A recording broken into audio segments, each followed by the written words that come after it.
Our third and final question that I'm bringing to you today for our grant writing office hours, it has to do with prioritization. And this question is fresh because it came right out of, I did a webinar yesterday for the Grant Professionals Association about 7 different methods of prioritizing our work as a grant professional. And this was actually, it was sort of like an encore. It was a presentation I did live at the Grant Professionals Association National Conference in Louisville, Kentucky in, what was that, October, November of 2022. So this was a smaller group. It was in a webinar versus the other one had been a large room full of folks, different settings.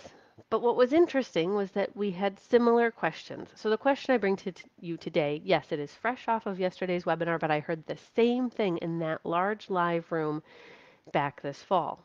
And the question was this. So we talked about 7 methods of prioritization, and one of the methods we start with early on is talking about lowest priority and identifying what is the lowest priority item on your list. If you had to, or if you could drop one item from your plan, from your to-do list, what would it be? And so the question that comes up is, Diane, what if I can't drop anything?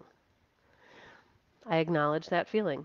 Having been a grant professional, not my entire career as a consultant, but rather as an employee first, I understand what it feels like to say, these are all our must do's. We have to get all these things done. They have external deadlines. There is no flexibility. I know, I remember what that feels like. I understand. So I'm not saying that if you test that method for prioritization, that you have to leave an item undone.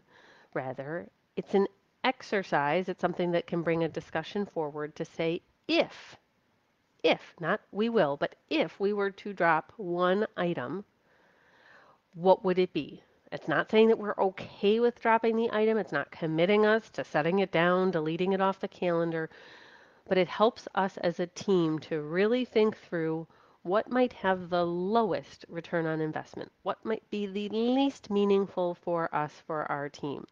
That is what this method for prioritization is to help, is designed to help bring forward. And it also then, in turn, will help us think about what is staying at the top of that list, what is never even open for conversation about what if we dropped it, because it's firmly at the top. That helps to cement what are our top priorities. I hope that helps. When we think about these 7 methods for prioritization, each method has a different reason why it might make sense in a situation. Sometimes it's to have simply a theoretical conversation. Other times it is very much about changing the actionable order in which we might do something or ask for additional resources in order to do something. So your toolbox is probably going to be pretty full if it isn't already when you think about prioritization methods. I'd love to talk more with you about prioritization. We've got lots of articles over on our program site, Agile and Nonprofits, and so that's a spot you can check out. But also drop us a note, and our team will be happy to share some more links, resources, and ideas that can help you address different methods to prioritize your work as a grant professional.